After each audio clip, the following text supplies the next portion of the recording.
I need to think about it. If you're a sales rep, you hate hearing this.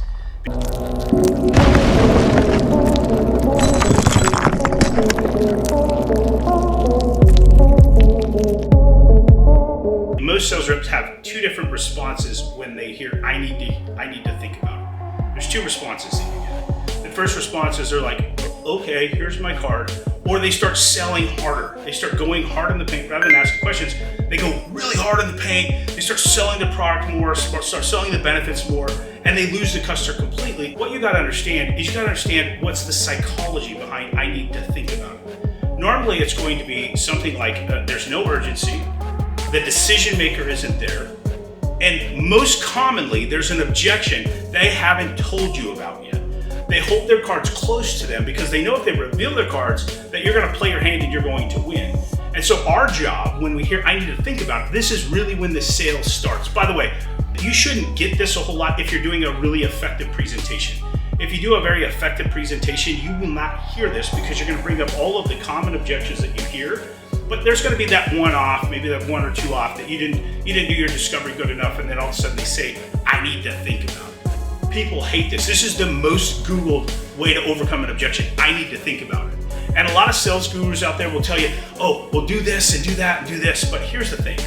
We want to really drill into what they need to think about. And so here's the idea. If we know that it's some sort of urgency, there wasn't enough pain, there wasn't enough urgency to move forward, if we know there's an objection that they didn't reveal to us, then we really have to dissect this. We have to ask them some certain questions. Now, here's what I do when I do this. So I'm like, okay, absolutely. I would expect you to need to think about this, especially a big, lengthy decision like this. This is a 25-year commitment. It's a lot of money. I understand exactly why you would need to think about this. But before I take on off out of here, what is it exactly about this that you need to think about? And sometimes I'll do this. Is it price? Is it quality? Is it service? Which one of those things are the one thing that you need to think about? And you're gonna draw that out. You're gonna get that out of the customer. So normally what they're going to do is they're gonna reveal to you. Now sometimes people will still keep those cards closed. Oh, I just need to think about the entire thing. Okay, I got it, no problem. And how long would you expect that you need to think about it? How long until you're able to make a decision? Now what this does is this releases them from feeling any sort of pressure. They're like, oh, he gave up, he's going to leave. Now all the buying pressure is deflated. Now it's the time to actually dissect the problem. Because there's a problem. There's a problem with you presenting throughout the presentation, which is why you're going to get this sort of response. You didn't connect with the customer well enough. You didn't, really go hard on the benefits. You didn't go hard on selling the problem. And so now we got to be able to drop this out. Now, what we do is we deflate that pressure. No more pressure. Hey, yeah, no problem. How long do you think you need to take time to think about this? Oh, probably like 3 days. Okay, perfect. 3 days. Let me just mark you down real fast. So probably in like 3 days I can come back. Absolutely, we'll have this decision for you. We'll be ready to do this. And by the way, too, I'm going to stop you right there. Like anybody that's like, oh, you need to think about it. Okay, I'll give you a week. Here's my card. I'll call you. And then you have that follow-up game where you're following up with these customers. And what do? They ghost you. Normally, I need to think about is you didn't make the matter big enough for them to make a decision today.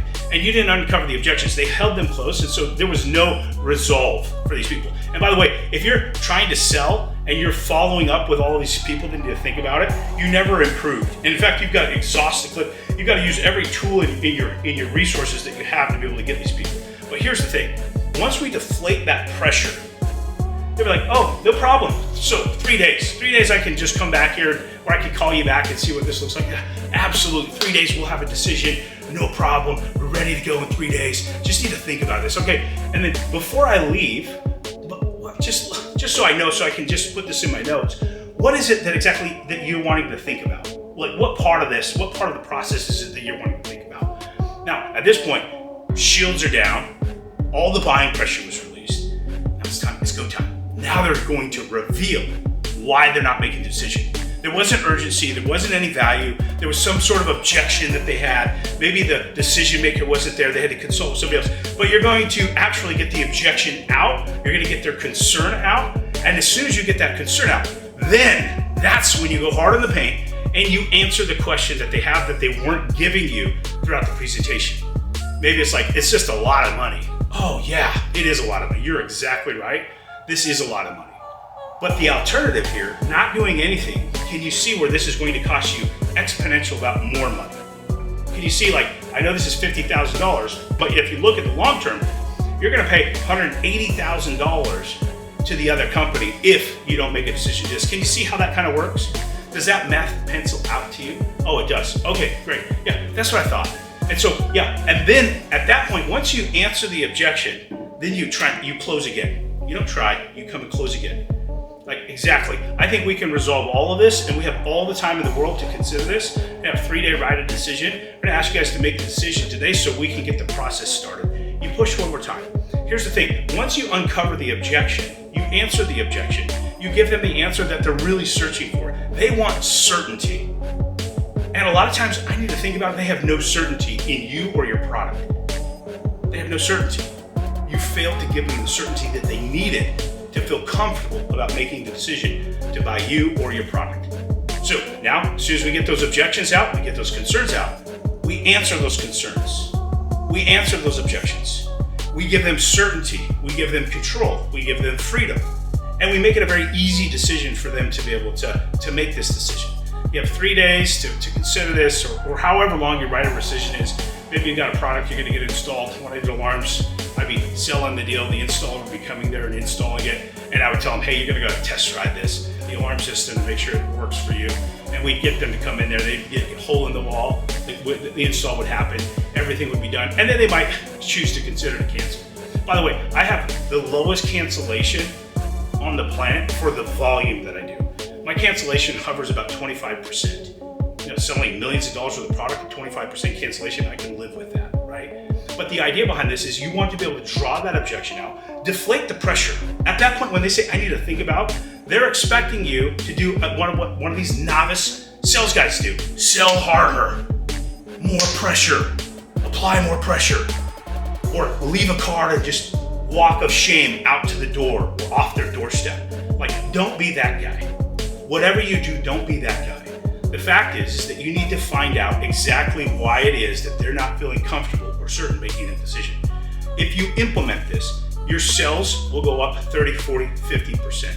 I have an entire training program and real live closes. In fact, I've got the same objection, numerous different closes that I've done. I've recorded thousands of my closes so that I could dissect it and so I could come up with this, what I gave you today. I want you to go and I want you to follow the link down below so that you can come and join my team and you can see how I answered all of these I need to think about it. And you can see how I effortlessly and easily overcame that objection and got the customer to sign on the dotted line and enjoy my product and have a better quality of life because of it. So do this today, and I love to see you, I love to join you, and thank you so much. Have a great day.